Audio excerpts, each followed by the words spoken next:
آداب بانگیدرا میں ایک بار پھر خوش آمدید۔ آج کی پہلے میں غیر اہم خبریں آپ کو بتاتا چلوں کہ پانی کے جھگڑے کے اوپر ایک خاتون کو برہنہ کر کے گاؤں میں پھیلایا گیا اور اس کے میاں کی مونچھیں کاٹ کے اس کی تسلیل کی گئی۔ یہ غیر اہم سی خبر ہے۔ ایک اور غیر اہم خبر یہ ہے کہ ایک بچی نے اپنے باپ کو قتل کر دیا اور بھانجوں نے ماموں کو قتل کر دیا۔ اسی قسم کی غیر اہم اور غیر ضروری اور بے معنی خبریں اور بھی تھیں۔ ٹیلی ویژن کے اوپر آپ سنتے رہوں گے کس نے کسی کو مار دیا، کراچی میں بہت سے لوگوں کا قتل ہوا آج۔ یہ بھی غیر اہم سی خبر ہے کیونکہ جب تک حکومت نے اس کو اہم نہیں سمجھا تب تک غیر اہم ہی رہی ہوگی۔ میں اور آپ کون ہوتے ہیں اس کو اہم کہنے والے؟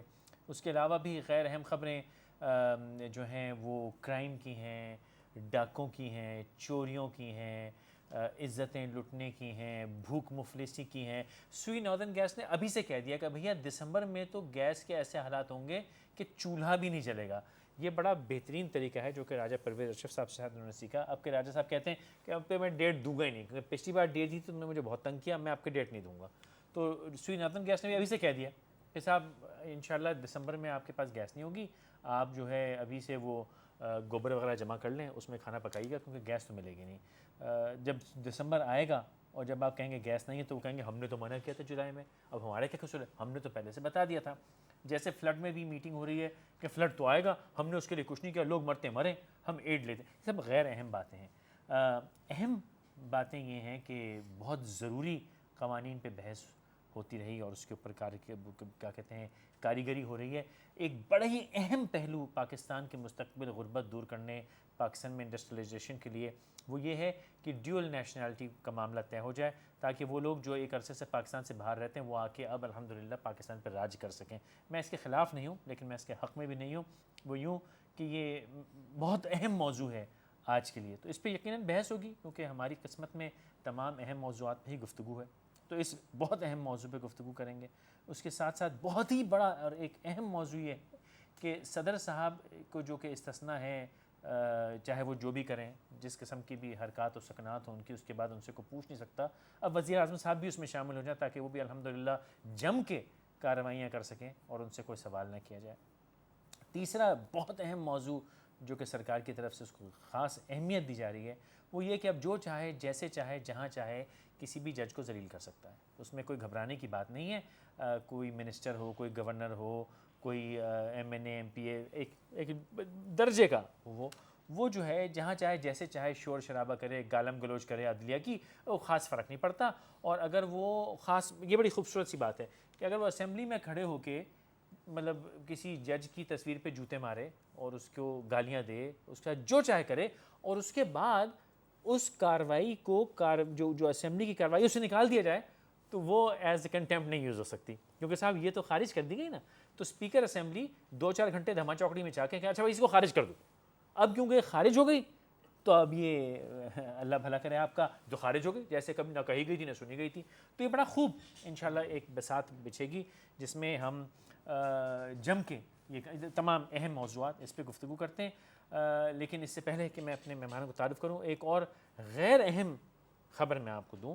وہ جن 4 ڈاکٹروں کے خلاف قتل کے کیس لاہور میں بنائے گئے تھے ینگ ڈاکٹر ایسوسی ایشن والے، اب کیونکہ ان کے ساتھ سیٹلمنٹ ہو گئی ہے جیسی قسم کی، تو یہ میں ابھی کچھ دیر پہلے خبر سن رہا تھا کہ حکم دیا گیا ہے کہ ان کے خلاف کیس خارج کر دیے جائیں اور ان کو رہا کر دیا جائے۔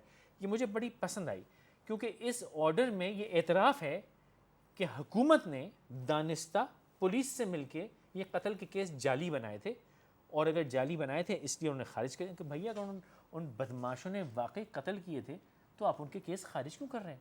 ان کو تو پھانسی ٹانگ دیں۔ اور اگر بیچاروں نے قتل نہیں کیے تھے تو بڑی بدبختی ہے کہ آپ نے ان کے خلاف جعلی 302 کے کیس بنا کے ان کو تھانے بند کر کے کورٹ کچہری ان کی کرا دی۔ تو یہ صاف اظہار ہے اس بات کا کہ ہماری حکومت، ہمارے حکومتی ادارے اور خاص کر کے پنجاب کی پولیس کس طرح ایک عام پاکستانی کے ساتھ زیادتی کرتی ہے، کس طرح بچوں کی زندگیاں قتل کے کیس میں برباد کی جا سکتی ہیں، کس طرح کسی کے خلاف جعلی کیس بنائے جا سکتے ہیں، کس طرح کسی کا گھر بار برباد کیا جا سکتا ہے، اور جب چاہے بھیا اس کو معاف کیا جا سکتا ہے۔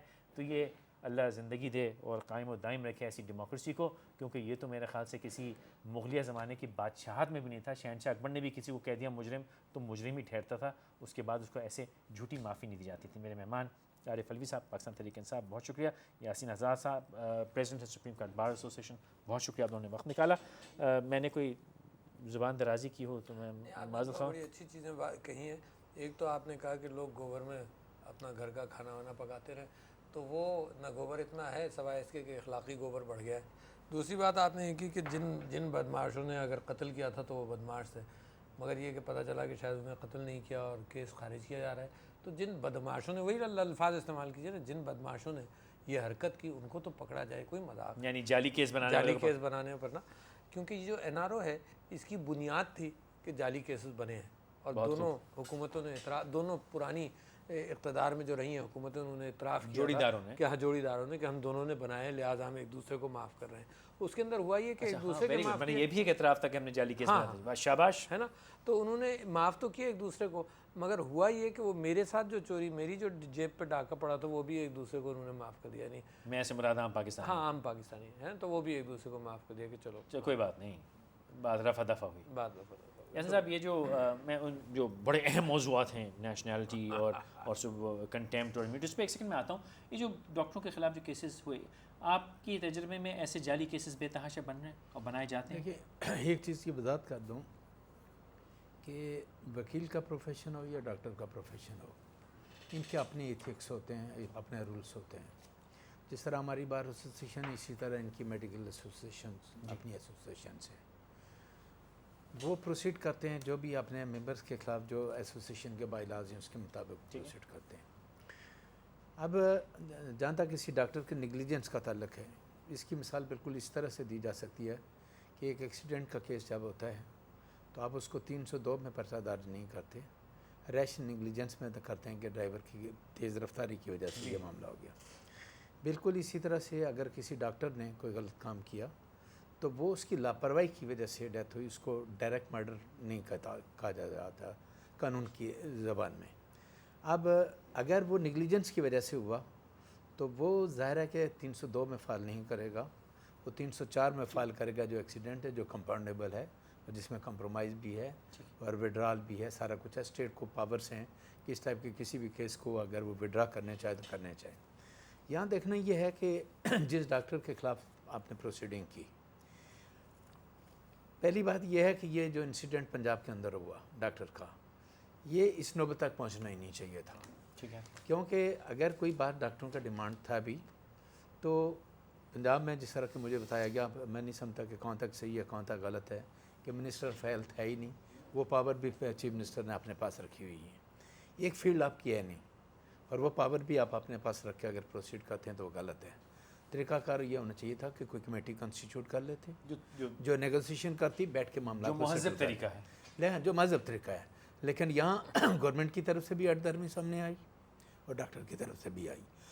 تو ان حالات میں جو صورتحال سامنے آئی ہے، میں سمجھتا ہوں کہ اس کی ذمہ داری جہاں ڈاکٹر پہ ہے وہاں موجودہ گورنمنٹ بھی ہے، جو پنجاب گورنمنٹ ہے، کیونکہ ان کی ذمہ داری تھی کہ اس سچویشن کو پراپر طریقے سے ہینڈل کرتے. آپ نے فرمایا کہ دونوں پارٹیوں نے غلطی کی اور یہ وہی ہٹ دھرمی ہے یا وہی ایکسیس، بالکل ای ایکس والا ایکسیس آف پاور ہے جو کہ ہر شخص استعمال کرتا ہے. ڈاکٹر صاحب میں واپس آتا ہوں، اگر نوٹ کر لیں. شوکت بسر صاحب لائن پہ موجود ہیں. شوکت صاحب السلام علیکم. جی وعلیکم السلام فیصل بھائی، آپ خیر وعافیت کے ساتھ ہیں. بہت مبارک ہو آپ کو. آپ جلد ہی آپ کو پتہ نہیں وہ اجازت ملے گی نہیں، لیکن باقی آپ کے بہت سے دوستوں کو اجازت ملے گی، جب چاہیں جیسے چاہیں توہین عدالت کریں. الحمدللہ اب تو بڑے خیر سے کام ہوا کرے گا. نہیں آواز کٹ رہی ہے فیصل، کیا کہہ رہے ہیں؟ ریپیٹ کیجیے گا. میں نے کہا مبارک ہو، شاید آپ کو ذاتی طور پہ تو نہیں لیکن آپ کے بہت سے احباب کو اب کھلی چھوٹ ملے گی کہ جس طرح چاہیں جیسے چاہیں، جس عدلیہ کے کارندے کی چاہیں زیادتی کریں، اس ساتھ بدتمیزی کریں، توہین کریں. بڑا خوب بساط جمے گی اب تو بحث مباحثے کی. نہیں دراصل ایسی بات ہرگز نہیں ہے. پہلی بات تو اگر آپ توہین عدالت کے قانون کے حوالے سے بات کر رہے ہیں، اس وقت پاکستان کے اندر توہین عدالت کا کوئی قانون صحیح سے موجود ہی نہیں ہے. اور اس کے متعلق اگر آپ سمجھتے ہیں کہ پارلیمنٹ کو اختیار ہے اس بات کا کہ قانون سازی کی جائے، تو میرے خیال میں یہ اس اختیار صرف اور صرف پارلیمنٹ کے پاس ہے کہ وہاں پر قانون سازی کی جائے تاکہ کوئی پراپر قانون موجود ہو. یہ نہ ہو کہ چیف جسٹس صاحب جس کو چاہیں اس کو تو سمجھے کہ یہ توہین عدالت کا مرتکب ہوا ہے.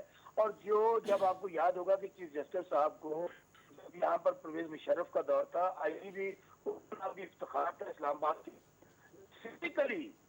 اس افتخار آئی جی نے جو کچھ وہ کلپس آپ چلاتے رہے ٹی وی کے اوپر، اس کے اوپر کنٹمپٹ آف کورٹ لگی، اور اس کے بعد اور اس نے باقاعدہ ان کو گرفتار کیا چیف جسٹس افتخار چودھری صاحب کو. اس کا کیس ابھی تک 3 سال سے پینڈنگ صرف اس لیے پڑا ہوا ہے کہ توہین عدالت کا قانون موجود نہیں ہے. چونکہ پاکستان پیپلز پارٹی کے خلاف تو ماشاءاللہ ویسے ہی جب بھی عدلیہ کو موقع ملتا ہے، وہ کسی قسم کا بھی کیس ہو، خواہ پرائم منسٹر صاحب کو فارغ کرنا ہو، نہیں شوکت صاحب، وہ تو اپنی آپ کی بات بجا ہے، لیکن یہ جو قانون سازی آپ توہین عدالت کریں اس میں بالکل اتفاق کرتا ہوں. لیکن خاص یہ جو ماشاءاللہ عوام کے چنیدہ لوگ ہوتے ہیں جن کو قانون سازی کے لیے بھیجا جاتا ہے قوم کے تنخواہ کے اوپر، ان کو خاص ضرورت کیوں ہے کہ توہین عدالت الحمدللہ کر سکیں؟ اس کی کیا وجہ ہے؟ نہیں ایسی ریزن نہیں ہے.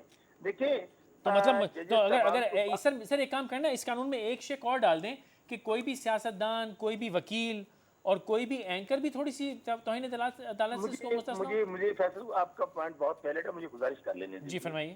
دیکھیں ججز صاحبان کے بادشاہ سلامت نہیں ہیں. بے شک. ججز صاحبان ایک یہاں پر اللہ تعالیٰ نے ان کو منصب دیا ہے. یہ ضرورت آخر پیش کیوں آئی ان باتوں کی؟ آپ ذرا کچھ گزشتہ 2-3 واقعات کو میں آپ کے سامنے بیان کرنا چاہوں گا. چلیں ہم تو ٹھہرے ہی گستاخ، کیونکہ پاکستان پیپلز پارٹی تو ہمیشہ ہم نے خواہ کسی قسم کی کوئی آمریت ہو، خواہ پاکستان کے اندر کوئی جبر ہو رہا ہو، ہماری فطرت ہے کہ ہم اس کے خلاف ضرور لڑتے ہیں، خاص کے لیے ہمیں پھانسیاں لینی پڑے، خواہ ہمیں شہادت لینی پڑے، یہ ہماری فطرت ہے. یہ اس کو بے شک جو مرضی اس کو آپ مانے دے لیں. پچھلے دنوں ایک افسر پیش ہوئے عدالت کے اندر جج صاحب کے سامنے. جج صاحب نے کہا جی آپ نے تو مجھے گھورا ہے، چلیں اس کو اندر بھیج دو. اچھا اس کے بعد ایک اور کیس ہوا اسی طرح. بھائی دیکھیں یہ میں بار بار جو آپ کو لفظ کہہ رہا ہوں کہ ججز بادشاہ سلامت نہیں ہے. نہیں شوکت صاحب، یہ بات تو میں قطعاً آپ سے 100% میرے ساتھ رہی ہے. یاسین صاحب، جو میں نے درخواست کی، پھر وکلا کو بھی، سیاستدانوں کو بھی اور اینکروں کو بھی تو کم از کم اجازت ملنی چاہیے کہ ہم بھی توہین عدالت سے ایگزیمپٹ ہوں. یاد ہے وہ کاوشی صاحب بھی پیش ہو گئے تھے کنٹمپٹ میں، تو ہمیں بھی تو سر کوئی اجازت ملنی چاہیے نا سر. سر ایک بات میں بتاؤں، پہلی بات یہ ہے کہ میں اس فارمولے سے بالکل ایگری نہیں کرتا کہ پاکستان میں توہین عدالت کا کوئی قانون نہیں ہے. یہ آرڈیننس تھا ضیاء الحق کے دور میں، اور جس کو بعد میں مشرف کے دور میں جو امینڈمنٹ آئی گئی، اور پھر 270 AA مشرف نے جتنی امینڈمنٹ آئین کے اندر غیر قانونی طریقے سے کی تھی ان کو لیگل پروٹیکشن دی گئی 270 AA کے اندر جا کے. تو وہ آرڈیننس سروائیو کرتا ہے اس لیے کہ اگر اس کو لیگل پروٹیکشن آئین کے اندر نہ دی جاتی تو پھر آرڈیننس کا کوئی وجود نہیں ہوتا. لیکن جب اس کو لیگل پروٹیکشن دے دی گئی، اور معذرت کے ساتھ